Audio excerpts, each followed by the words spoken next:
Little Miss Bad by Roger Hargreaves. Hello boys and girls, today we're going to read Little Miss Bad by Roger Hargreaves. Are you ready? Are you sitting comfy? Okay, let's get started. Little Miss Bad by Roger Hargreaves. Little Miss Sunshine looked out of the window and thought back on all the things that had happened in the last week. Lots of things. Lots of bad things. Some things were just a bit bad. Mr. Uppity tennis racket strings were swapped for spaghetti. Oh, poor Mr. Uppity. And the cream in Mr. Greedy's cream buns was replaced with toothpaste. Oh, that is bad.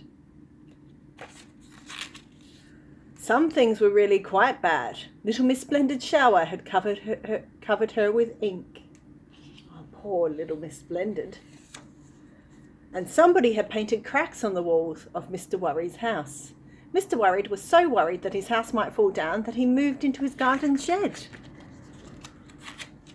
Some things were really very bad indeed. Somebody had sawn Mr. Forgetful's car in half. Fortunately, Mr. Forgetful did not get upset. He simply thought that he must have forgotten the other half and left it at home. There's Mr. Forgetful. And somebody had sneaked into Little Miss Neat's house while she was away on holidays and left all the taps running. Little Miss Neat did get upset. Poor Little Miss Neat. Nobody knew who had done all these things, but Little Miss Sunshine had a very good idea who was behind it all. Little Miss Bad, she murmured to herself. Oh, this one needs a lick. Little Miss Bad was not good. Far from it. In fact, about as far as you can get, which is a long way. But how to catch Little Miss Bad? This was a question that Little Miss Sunshine was turning over in her mind. And then she had an idea. A very clever idea. The next day, a poster appeared in the town square. It announced that there was to be a grand contest to discover the most mischievous, naughty, or bad trick that had been played in the last week. First prize was a fabulous holiday. How easy, said Little Miss Bad to herself. That holiday is as good as mine. The day of the grand contest dawned. By midday, a large crowd had gathered in the town square. A stage had been built in the middle of the square. Little Miss Sunshine called for quiet. Each contestant, she explained, will come up on stage and describe their entry, and then the panel of judges will decide upon a winner. First up is Little Miss Bad. Oh.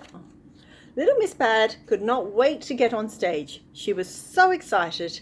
She spent all the previous night trying to pick her worst or best trick, depending on how you look at it, but she'd not been able to decide, so she described them all to the crowd. From Mr. Uppity's tennis racket strings all the way through to Little Miss Neat's wet house, she described them in great detail. Little Miss Bad was so carried away she failed to notice that the crowd had fallen silent. It was only when she finished that she saw the expression on everybody's face. Look at them. They're not happy at all. She looked at Little Miss Sunshine, who was the only person in the square with a smile on her face, a rather smug smile. And it suddenly occurred to Little Miss Bad just what she had been tricked into doing. I was only joking, she stammered. Anything more to say? Asked Little Miss Sunshine. Little Miss Bad looked very ashamed. I'm sorry, she said. Little Miss Bad had learned her lesson that day. The lesson continued for a number of weeks, as it took her a long time to repair all the damage and clean Little Miss Neat's house.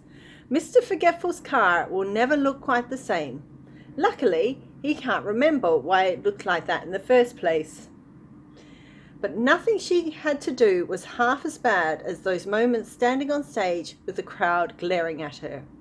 It was a very long time before she even thought about doing anything bad.